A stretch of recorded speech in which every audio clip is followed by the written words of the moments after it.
Welcome to the Brimful Podcast. I'm your host, Pamela Tessmann, a mother of two, an international board-certified lactation consultant, childbirth educator, and former doula and early childhood educator. I've spent 20 years supporting families, and I'm here to share insights, tips, and stories about childbirth and infant feeding. Whether you're expecting your first baby, navigating infant feeding, or you're a perinatal professional adding to your skills and knowledge, this podcast is your trusted resource for expert, evidence-based advice and heartfelt conversations, empowering you with the knowledge and confidence to nurture your growing family. Be sure to follow me on social media at brim.familycare or connect with me at my website at brimfamilycare.com. Let's get started.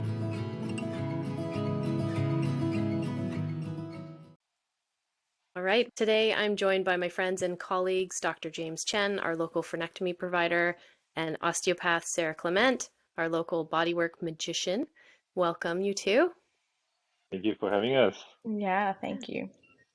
So today we're talking about oral ties, so tongue ties, lip ties, cheek ties.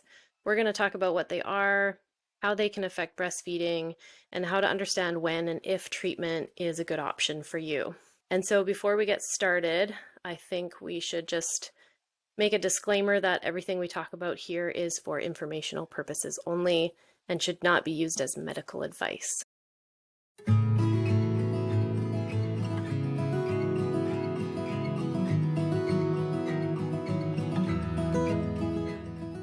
All right. So, James, I thought we'd start with you. How did you get into this work? Oh, this will be like 2 hours. I'll shorten it. So, I want to say about 5.5 years ago, my third child was born. Um, he had breastfeeding issues. Same with my number one and number two. So my wife, I was thinking, well, same thing again, but this time it was quite bad. Maybe a little more than the first two, and one of the lovely local midwives came to our house and took a look at him and said, "You know what, your baby here has a oral restriction, has a tongue tie." And then she looked up at me and said, "Oh, wait a minute, you're a dentist, aren't you? You should just do this." And my reply was, "I have no idea what you're talking about, but please elaborate." So she did, and she kind of went over a few things and pointed a few places for me to kind of look into. So I did that, and she also said, "Oh, why don't you just do it on your son as your first one," which is probably the most nerve-wracking things I've ever done as a dentist still. Yeah. So yeah, I thought about it and I watched some YouTube videos, and but looking back, that was definitely not an operation. By like that was just not a good practice. So I wouldn't recommend people just watch YouTube and do it. But basically, what I did is I put some topical numbing on my child with my wife and my assistant holding him down. And I took a scalpel and just touch it, and then I barely touch it. I probably make like a 2 millimeter incision, and I'm like, okay, I'm done. I see blood. I'm done. But looking back, it did not do enough, and you're not supposed to use topical local anesthetic. It can cause some serious issues. Um, but anyways, and I thought that was it. And my wife Anna was like, "Oh yeah, I think it feels better." I'm pretty sure it's placebo effect at the point. But or maybe there is some improvement. I wasn't sure. But keep in mind, it was not a proper release back when I did. Um, but I think she did actually felt some improvement, which made it tolerable, but not great, but tolerable. And I thought that would be the end of my journey of cutting baby's tongue. But of course, word started spreading, and midwife lactation consultants started calling me and asking me to do it. One of them is this one right here, Pam, well, Sarah. Um, so I decided, okay, there's a lot of needs in town. Um, if I don't do it, people have to travel. At the time, people had to travel to North Vancouver. Is that correct? to see Yeah. a different. So people have to go pretty far to see a not a dentist to do this. It's basically like I want to say quite a few hours on the ferry and quite a few hours on the in the car. So I basically told people that don't send people to me yet, but give me like 3, 4 months. Let me take some courses and then we'll get started. And I don't want them to tell other people. I don't want it to be a thing, but it has become a thing. People talk, and I'm really, really grateful that that happened that way because I now very enjoy what I do on this aspect, and I do go around and give little lectures here and there about it. But that's how I got started and to where I am, I guess. That's great. And so when you think back to how you did your son's frenectomy, would you have still used a scalpel or you're using a laser now, right? That's correct. I have a CO2 laser. It is, in my opinion, a lot more efficient and a lot safer to do. Um, the laser is basically designed for soft tissue incisions, and really, I wouldn't even consider that incisions because it's so conservative yet effective. So Mm. basically, you can take the laser and draw hearts on your hand with it, and it's basically just cutting the very outer layer of the skin, basically the layer that if you get sunburn, it peels off. That's the layer that it's getting Mm. into. But that's Mm. all you need to release the tongue. So you don't. So with that, it cauterizes it at the same time too, so I can see better versus a scissor and scalpel. Um, but I do know there are people that are using scissor and scalpels and do get a good result if they know how to do it, if they know the post-op, and if they know their limitations. Because unfortunately, in my opinion, scissor and scalpel cannot release all the tongue tie under the sun properly. Mm-hmm. They can definitely do a decent amount, but Mm-hmm. the ones that's really posterior tongue tie where you don't see like an obvious frenum string in the middle, it's like a sheath. Those ones are hard to do with a scissor and scalpel, especially with a mobile baby, and obviously you're gonna see a lot of blood. But Mm-hmm. that's how I feel. And but I do understand that dental laser or CO2 laser, like what I have, is not something that you find very often. Um, Mm-hmm. when I bought mine, I think there was maybe 2 people on in the whole BC that has it, and I know there's probably 1 or 2 more now in the province, but I mean that's Mm. still quite Wow. minimal. Yeah. So Yeah. I mean the brand that I have, that is. So Yeah. That's great. Well, we're really lucky to have you so close by well, to thank you. us. Yeah. I feel like we should probably backtrack a little bit for the listeners so that we can tell them exactly what a tongue tie is and maybe a lip tie. And so would you feel like sharing that? Because I feel like you're the expert in what those look like and how they are released. So, Yeah. Okay. So tongue tie, lip tie. Um, so basically, under your tongue, there is a frenum that connects the tongue to the floor of the mouth. Not everyone's frenum look the same. Some a lot thicker, some a lot thinner, some very far forward to the tip of the tongue, and some of them are very further back, which we call it a posterior tongue tie. But keep in mind that the visual itself isn't enough to diagnose a tongue tie, lip tie. mhm, You gotta go through the symptoms and really have someone to really check in person. Anyway, so let me back up a bit. So if the tie is too short or restricting the tongue's mobility, that's when we consider a tongue tie situation where there's a limitation of the tongue movement, which can cause many issues. And in this aspect, I mean, I guess in our podcast here, focusing on the breastfeeding and the growth and development of the baby.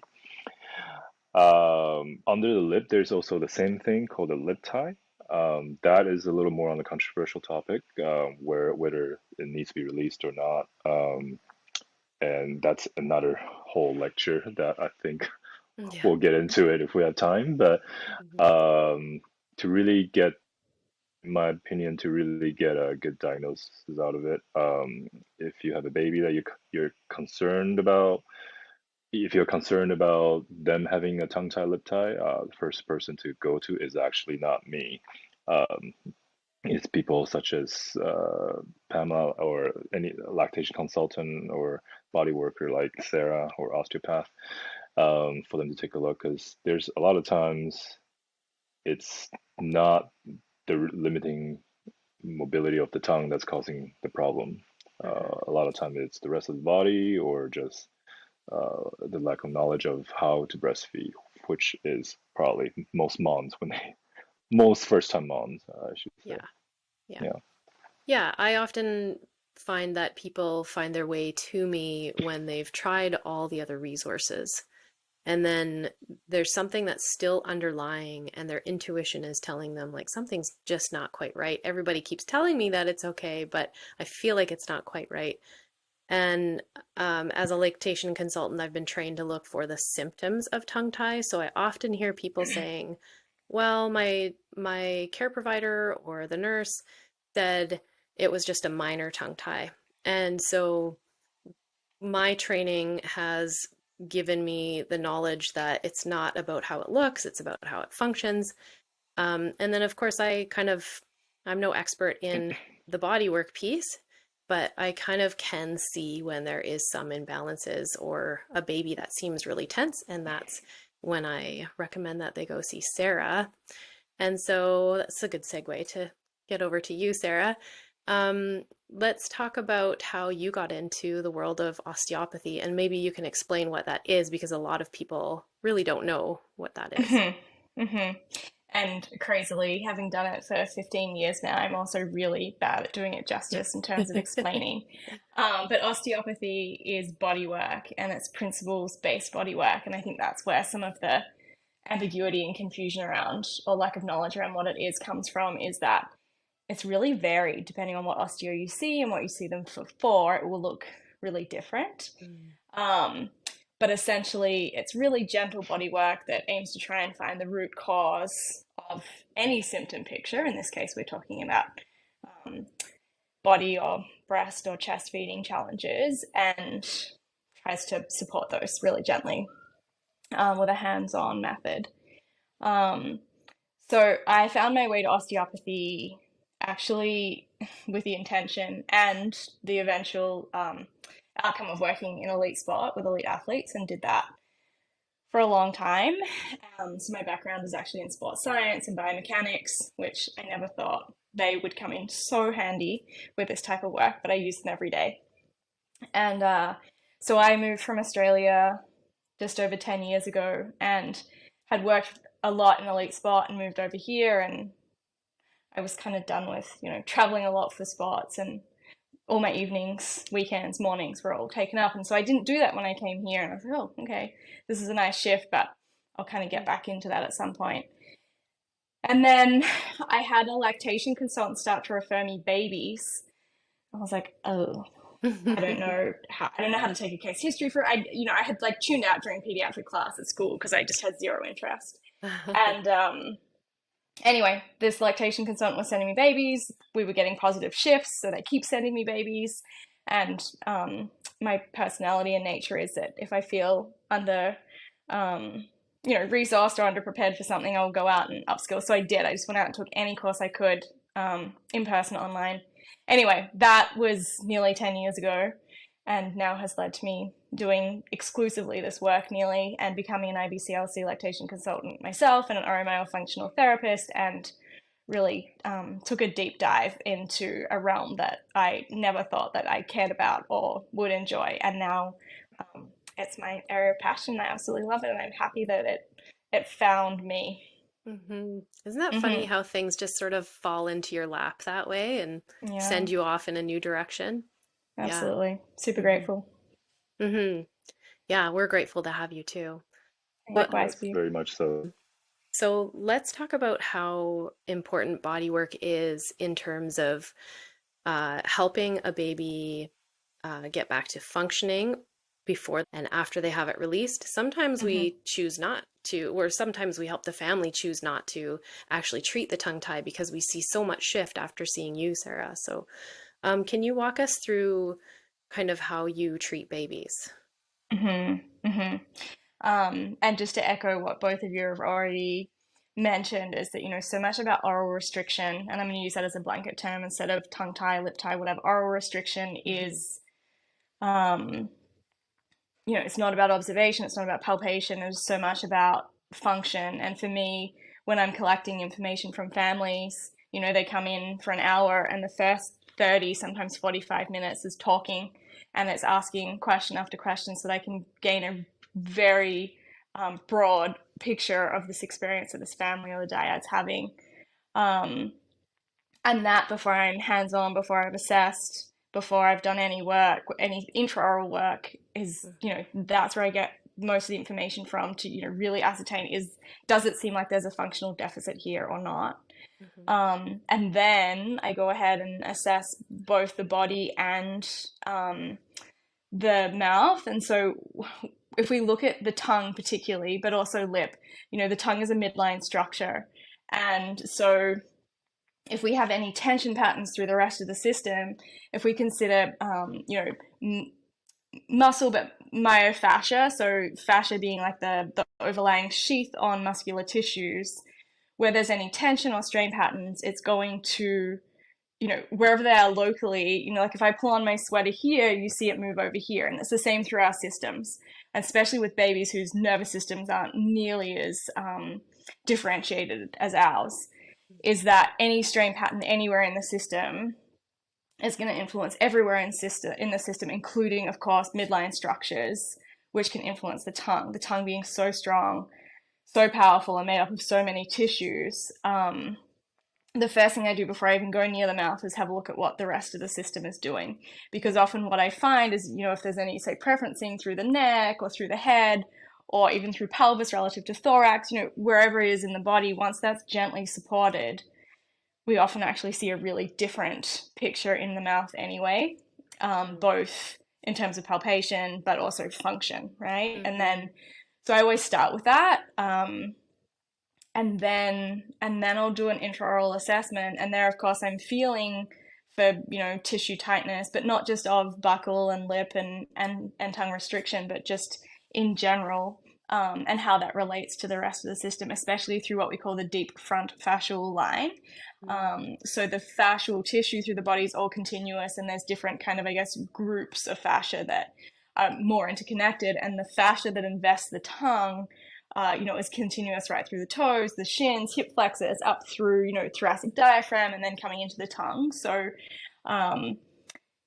in a bodywork session, I'm really interested in what's happening through that system relative to the tongue, but also the tongue relative to that system, and how we can gently find ease everywhere to find ease orally, and really focus on decreasing tension. And I might be taking it a little bit too far now, so feel free to cut me off here, Pamela. But I think one of the key things that I used to say recent, but time's flying, the 2018, 2019 Mickey Mills studies, where we started to really understand, a lingual frenom's not just necessarily embryological remnant and tight tissue. It's like a dynamic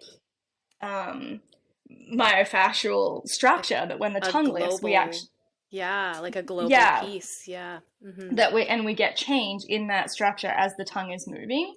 So, I think assessment, if we're just looking or we're just feeling, we're missing so much in kind of understanding that tensegrity or that like dynamic aspect of what a frenum actually can be relative to everything else in the body.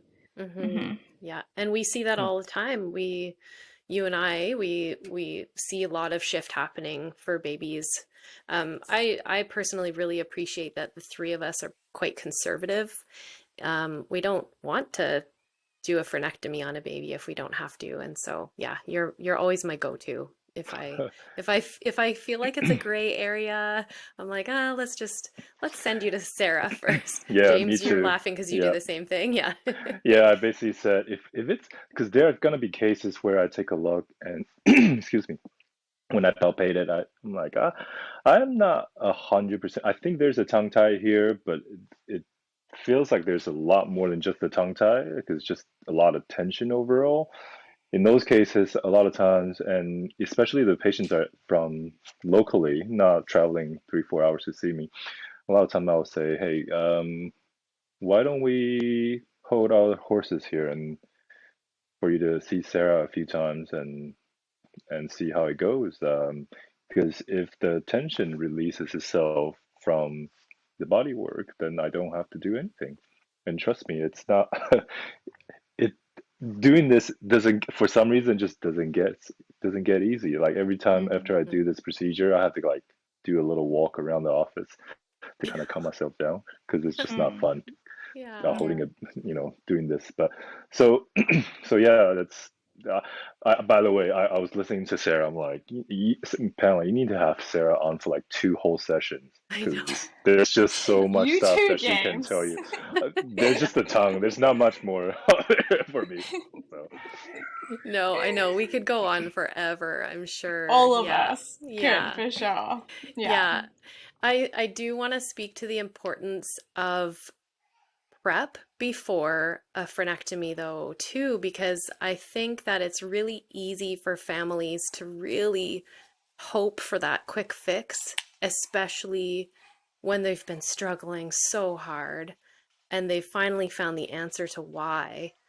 But we know that it can actually make things worse if we rush into it. And so, Sarah, can you speak to that a little bit about what that might look like?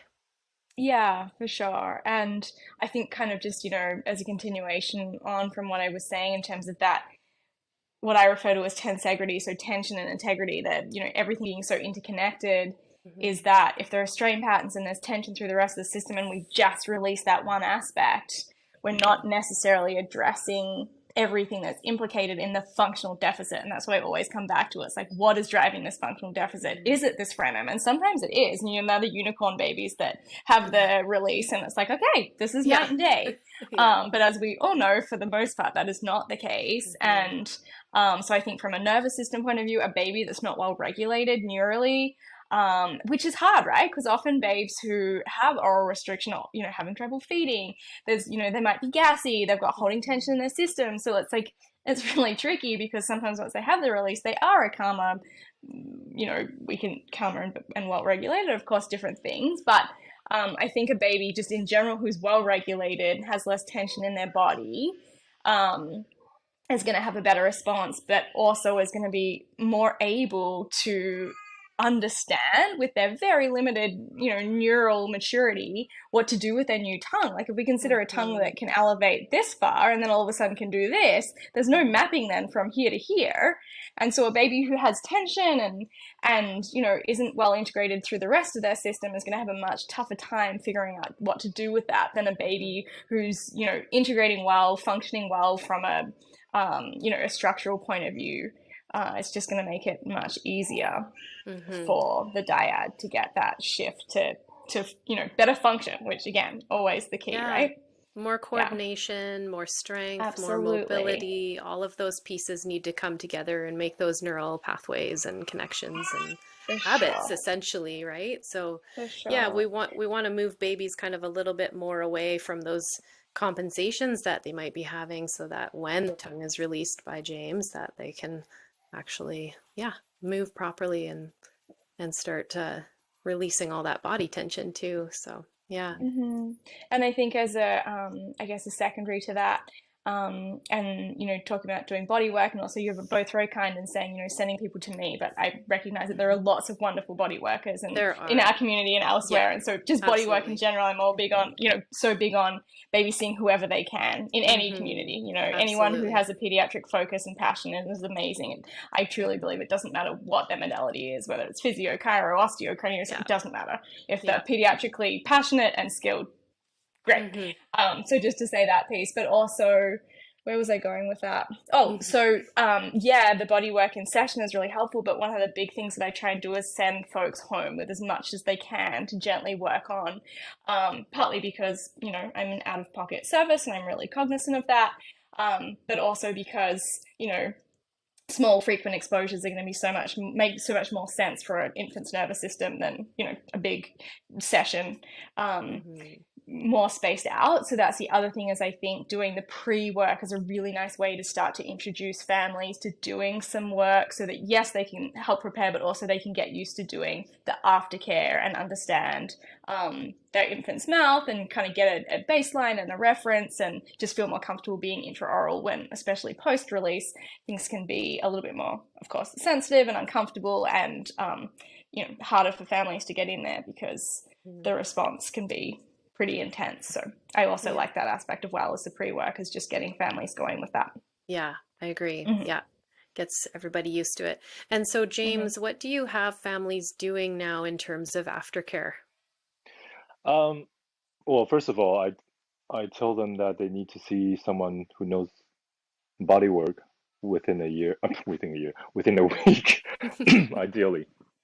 Um, so my post-op is number one is stretches. So I would call it exercises. So what it is to put your finger in the baby's mouth and just do some like lateral or vertical kind of rubs to make sure the wound doesn't heal back to its original state.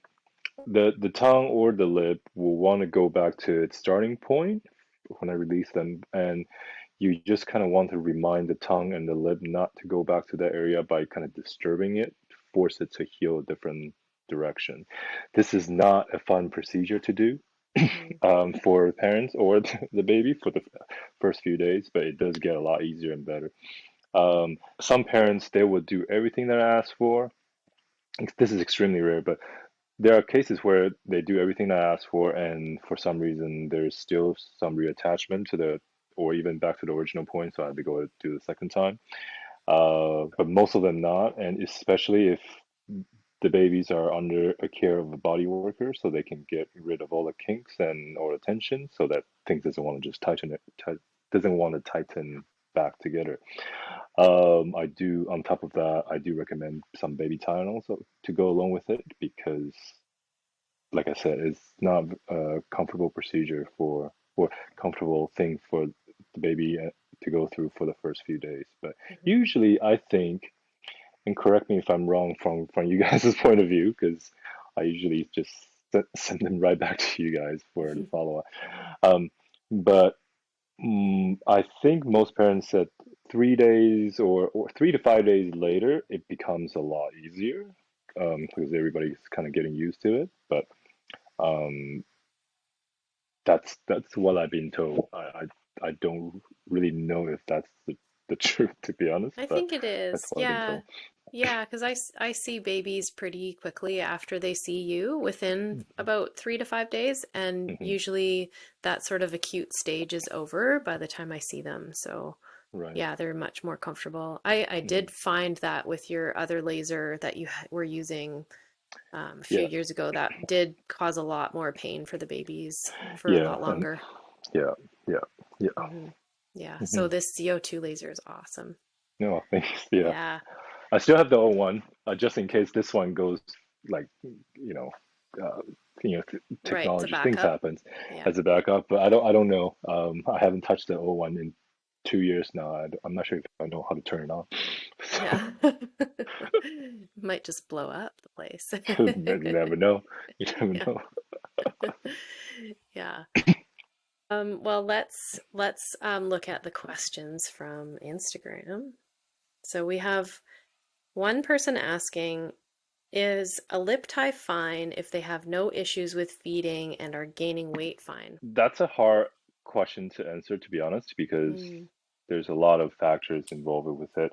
But most of the time, unless there's some surprises, I would say yes. I would say so. You can leave it alone. But there are some rare cases where the lip tie is just so tight that's causing restrictions in the body function, which Sarah can probably jump mhm, into. Or if it's a very severe tie, it will cause the bone not to be able to grow around that area properly or mm, under the gum. So it becomes mhm, like there's a minor divot or ditch which prevent the front teeth from closing properly down the road, or pain from toothbrushing or collect food around the lip tie, which leads to early childhood decay. There is a paper recently. Oh, actually, no, forget that. That's a different thing I'm thinking about. But anyways, it is a pretty controversial topic, to be honest. It used to be I tell people this 3 years ago. If you come to me, if I see some sort of restriction in the lip and the tongue, I will tell you probably need both done. But these days, the understanding of the lip has kind of changed. A lot of people said that you don't really need to release that for breastfeeding or for a lot of functions, like what I used to believe. So I'm a lot more conservative about that approach of doing the lip tie. And if it's kind of on the fence, like if I lift it, there's a few things I do to check if there's any sort of restriction. But if there's mild to moderate kind of restriction, I usually have a chat with the parents and say, this is what I see. I think you'll be fine leaving it, but there's a small chance that can cause this or that. Do you just want me to deal with it now, or do you want to leave it alone? I don't personally, in those situations, I tell them I personally don't have any preference, because I think either way is fine. If you want a peace of mind, if you want to avoid other issues down the road, which may or may not happen, by the way, that's why my recommendation is not to do it for sure. Then if you just want me to do it, yes, I can. I will do it. But I do want parents to know that it's not an absolute necessary thing to do. So they need to be very clear about that, and they need to fully understand that. Some people come in with a lot of online research done already, and their mind's kind of made up, and that's fine as long as you believe in it. Some people are not sure, and then if they're not sure, I usually just tell them, hey, if you're unsure, let's just not do it, because I don't want to do something permanent when you're unsure. Yeah, I want you to be sure before I can proceed. Because sometimes I can just do, if there's a tongue tie, I can just do the tongue and then see how things go. If it goes well, then, and the lip tie is not major, then I think we're fine. So, but if you don't really have any obvious functional issues or symptoms, then I really don't see the major need to do the procedure. But I'm just looking at a dental point of view. I'm sure Sarah can probably jump in and talk about. Yeah. What's your take on that, Sarah? I think so completely, I guess, not considering the dental point of view. So function over everything, right? Like if functionally everything's fine, then probably, I think leaving it. One thing I see a lot is where there's midline restriction, there's also generally a lot of lateral restrictions. We talk about buccal ties, can of worms, like everything else in this realm. Whatever it is, that lateral tightness, those lateral bands of tissues, they respond really, really well to bodywork, in session and also taken home. So if we think like, being able to evert or get the lip up and out of the way is really important. And of course, the midline is going to be really important for that. But if it's really tight laterally, then even if we release midline, it still might be really hard for that lip to evert. So one of the big things I like to focus on, where there is potential lip tie, and I say that obviously because lip restriction, is just making sure the whole lip has good mobility relative to that midline, and sometimes that makes a huge difference in itself. And then also considering like the orbicularis oris muscle running all the way around in the circular fashion. If we have tightness anywhere there, we're going to have tightness of all of that. So another thing I'll really get families with lip midline tightness to work on is just getting less tension through that orbicularis oris and even mentalis, and just making sure the lips in general can move better. And I find that can make a huge difference relative to a lip tie, even if that frenum kind of doesn't change at all, which it doesn't really, right? From a functional perspective. And I think a lot of that is, changing the relationship with the cheeks and giving the cheeks more mechanical advantage. So I think there's that. And then the other thing I would say is, yeah, the lips form an important secondary seal, but if the tongue as a primary seal is doing a really good job with its, cupping and spreading and elevating, extending and doing all those things well, that, yeah, we want to promote a great deep latch and all those things. And arguably if we don't have lips everted, then the latch depth and quality is of course affected. And I'm, all for promoting the best latch we possibly can, but I think also a well-functioning tongue is going to be really important and probably can, I don't like to say compensate because that starts to have negative connotations, but possibly, if there is a little bit of lip restriction but a greatly functioning tongue, okay, there's still probably the functional outcome is still probably really good, which ultimately is good function, right? Yeah. So that's kind of how I look at it. Yeah. That's the goal, is to just, for the functioning to happen. So one thing that I think is really important to acknowledge here is, there's really poor evidence base in this whole realm. It's such a can of worms as a area in general. And, so obviously working with infants and their families, like, getting ethical consent or ethical approval and designing studies that are actually going to give us any decent information is really challenging.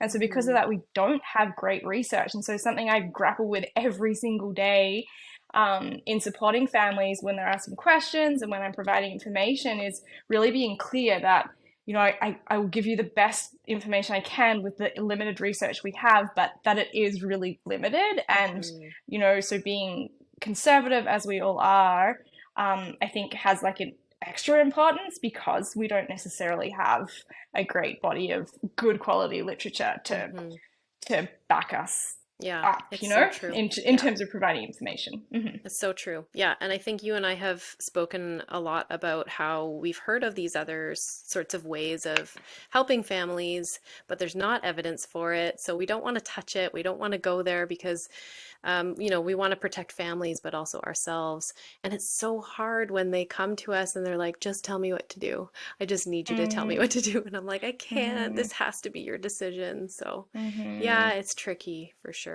So on that note, I do have, now thinking back when Sarah was talking about it, I'm thinking back, there were a few patients over the last few months that, or babies came in, the mom just was, the only thing they want me to do is just the lip.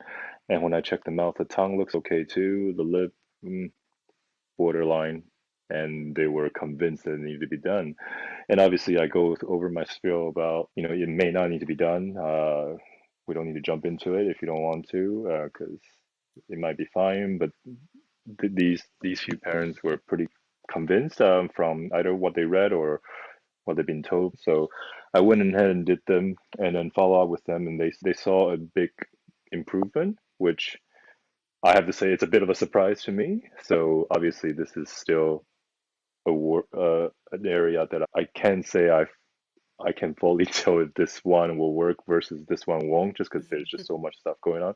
And I also don't know how much of that is like a placebo effect.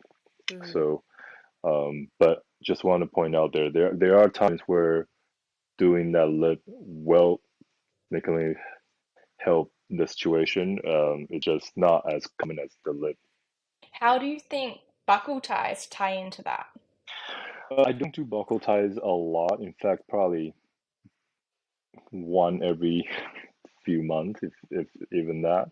Buckle ties, the reason I didn't do them a lot is because there weren't a lot of research about it. In fact, there weren't any research about it that's convincing enough. I believe last year, there was a paper that came out regarding it and gave a classification that was put together by Dr. Richard Baxter, who is a pediatric dentist in Alabama who does a lot of tongue tie, and he has this whole course about tongue tie thing for dentists like me or lactation consultants and all that.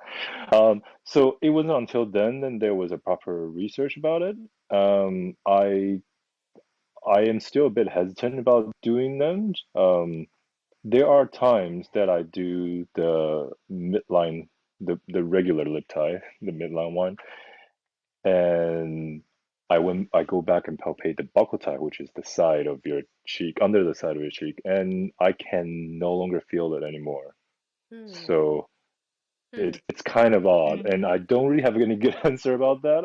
Obviously probably just because now it's more relaxed, and then Mhm. it's hard. You got to push a lot harder to kind of feel that, and then if that's the case, I don't really think it's needed to be done. But yeah, that's a tricky one.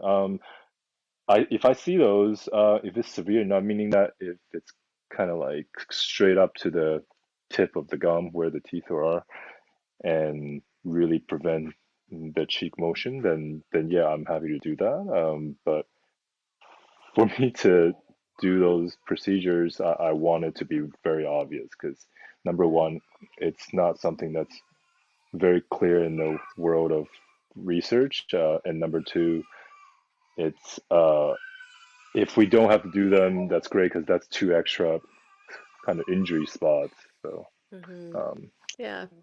yeah, I don't know how too much about buckle ties is kind of what I'm getting at. I mean, there's Mhm. not a whole lot out there to back up one way or the other.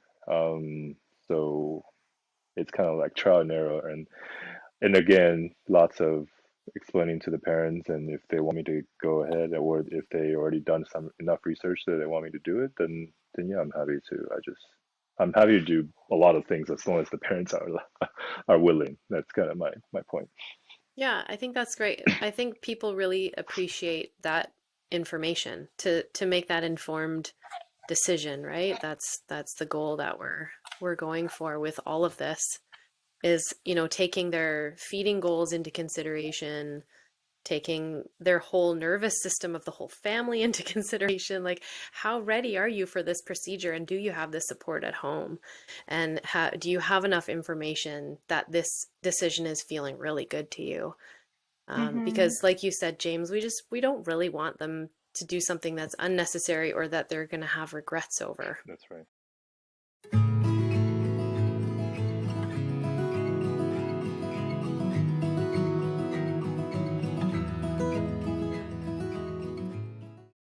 So the next question is, what did people do before cutting and lasering was an option for tongue ties, I'm assuming.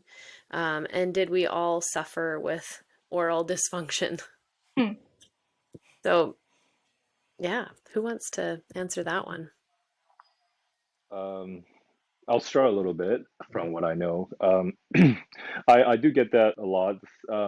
What did people do before? I think from the many lectures, podcasts, and things that I come across, breastfeeding has become more of a thing that people do because the benefits. And I'll let you guys talk about that because that is not something I'm an expert of.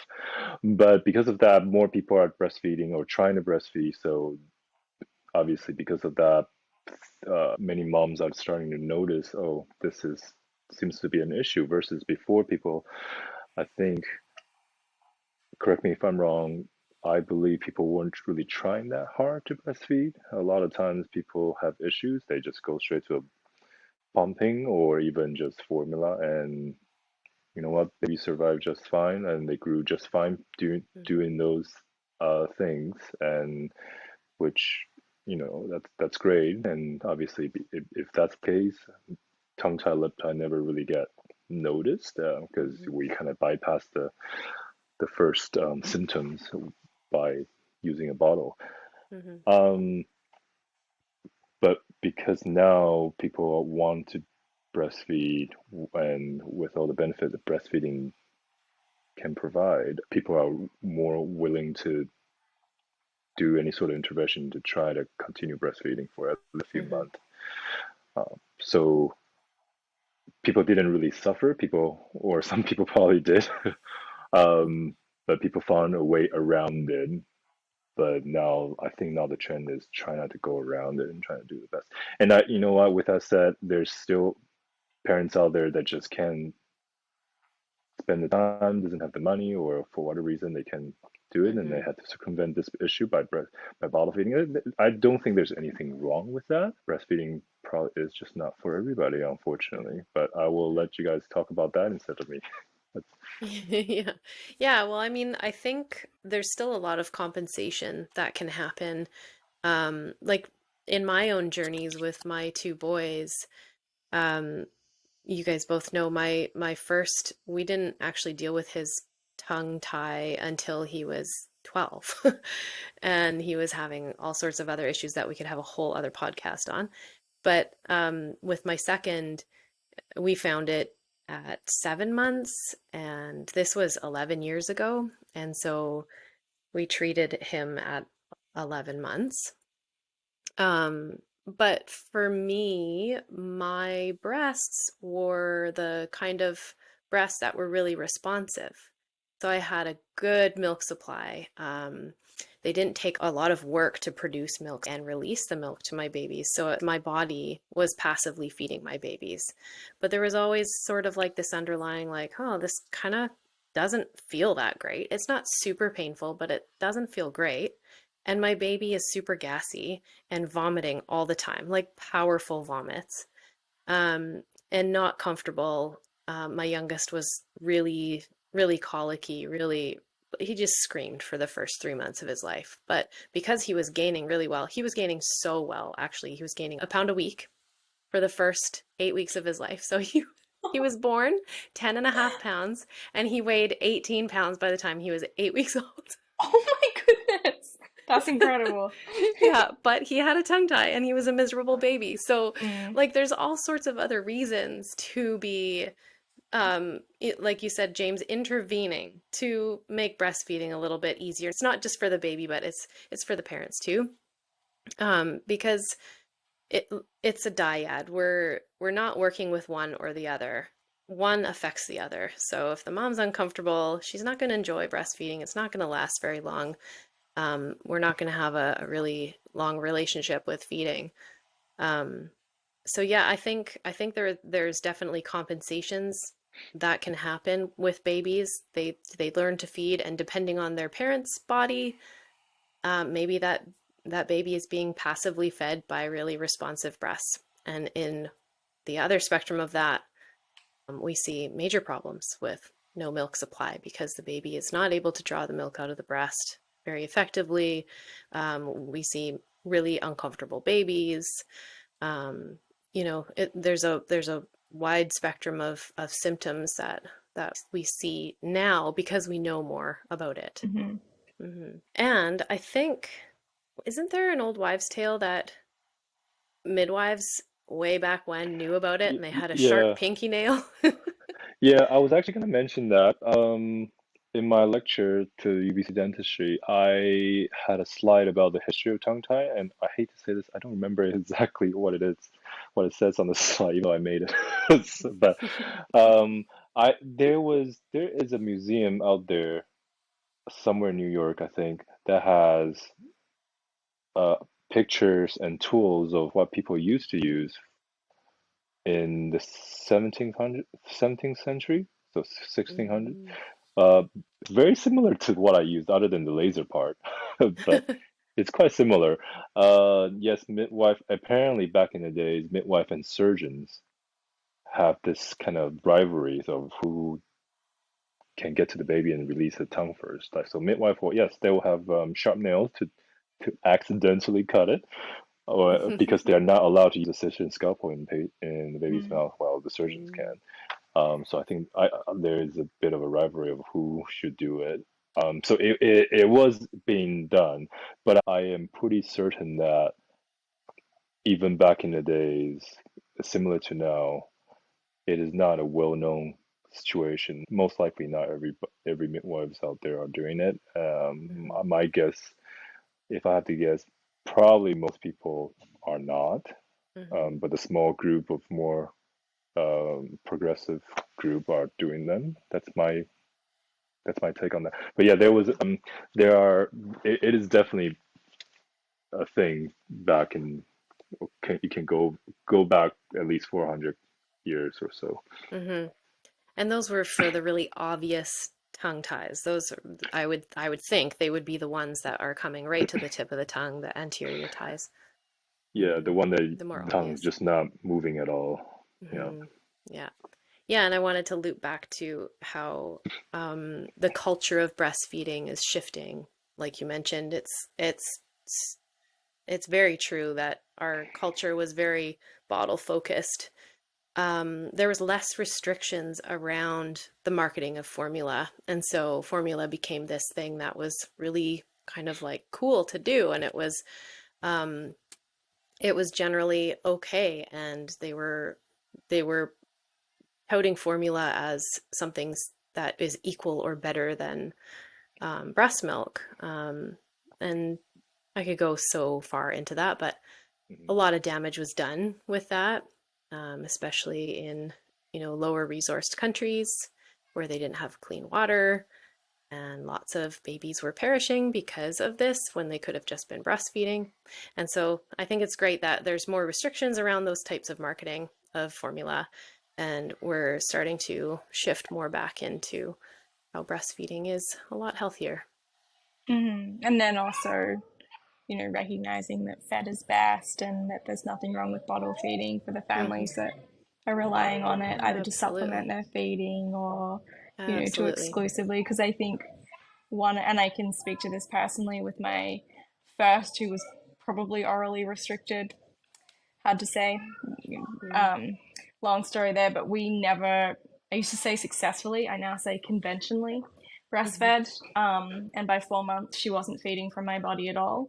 Wow. Um, and I found that really challenging. I felt judged. I felt a lot of things around that. But Mm. would have people overtly comment on the fact that I was feeding my baby a bottle. Oh. And so I think, it's wonderful. Of course, breastfeeding is so advantageous and breast milk is so advantageous. Hmm. Um, but I think there's also, like, I love families to know when I'm supporting them for feeding, that I'm supporting them for feeding. I don't care how it Hmm. looks. I just want them to feel good about how it looks Yeah. and how it functions. And Yeah. it doesn't matter what it is. If Me they feel too. good, good, we're there. Yeah. Yeah. Yeah. Yeah, I think Yeah. that's really important just in terms of helping the parents just feel really good with their parenting and their Mm-hmm. choices, and um and being able to move forward with confidence, because there's already so much judgment with parenting and feeding your baby that we Mm-hmm. need to support them where they're at for sure. Yeah, sorry that happened to you. That's no fun. Yeah, it's all good. Hmm. It was a really, I think, important learning experience given what I do professionally, right? It's Right. like Yeah. my empathy is through the roof for families because of it, and Hmm. it's all good. But thank you. Yeah. Yeah. Hmm. I definitely had some comments too when I was breastfeeding my oldest. I had people ask me, "Well, how long are you going to do this for? It's been 6 months. You're Right. done. You're done now, Oh, right?" right. Yeah. Yeah. Yeah. Yeah, there's a Yeah. As lot of I feed my opinions. 18-month-old right Yeah. now. Yeah. Yeah. Yeah. Yeah, and Yeah. for reasons, I wasn't able to breastfeed for much longer after that, and I think in hindsight it was because of his tongue tie.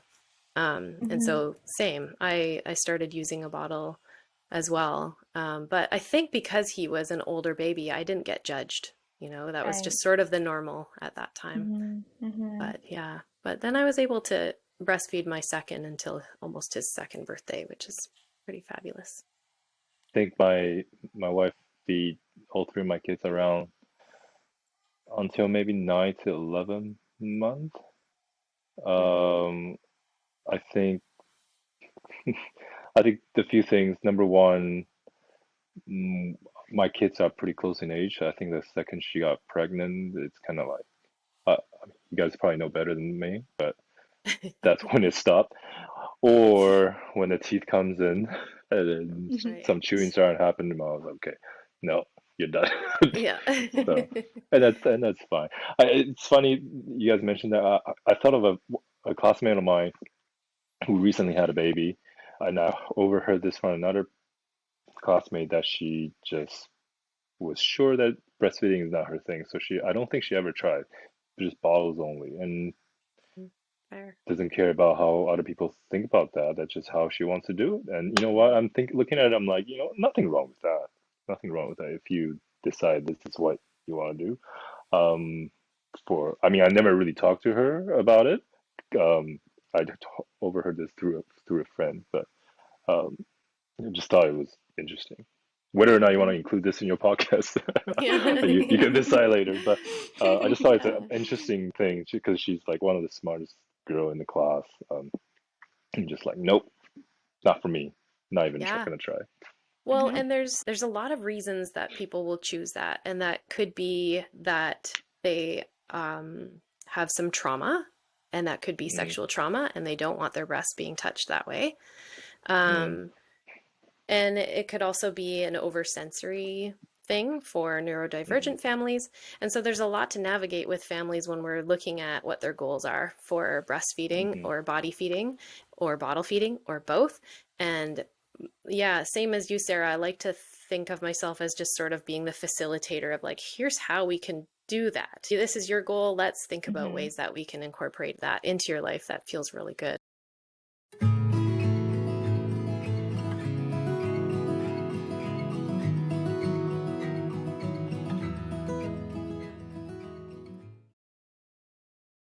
Okay, well, I think what might be helpful before we go is to let folks know how they can get in touch with each of us and what the best route is if they're having some feeding mhm. troubles. Sure. I'm a dentist, Courtney, in Vancouver Island.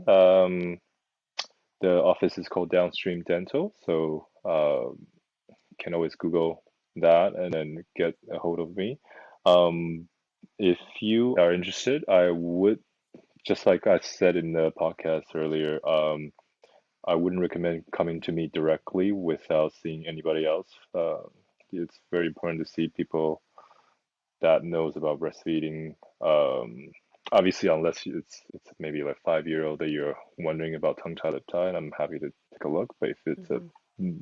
baby that has breastfeeding issues, um, that you're suspecting tongue tie, lip tie, I should not be your first line of a solution, I guess. Mhm.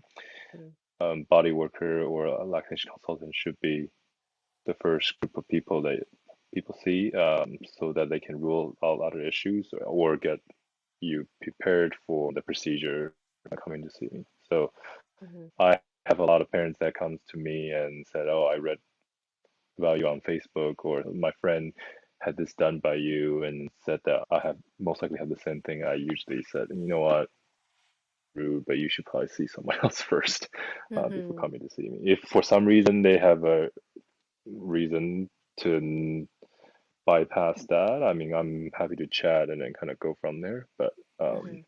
that's what I would recommend, anyways. Great. Yeah. And how about you, Sarah? So for bodywork and functional assessments for oral restriction or suspected oral restriction, my business is Growing Bodies Wellness, and so if you Google that, that should come up. I'm based in the Comox Valley as well on Vancouver Island. And my website is viosteopathy.ca. And email is the best way to reach out with questions. There's online booking on my website, but I recognize that working with infants is very time sensitive. So I really try and see infants within a week of families reaching out to me. So emailing me, Sarah with an H at viosteopathy.ca is the best way to get to me, especially for time sensitive cases. Perfect. Thank you both so much for joining me tonight. Thank you, And Pamela. Thanks, yeah, James. Thank you. good to see you, and we'll talk to you soon. Sounds good. Great. Thank you. Thank you.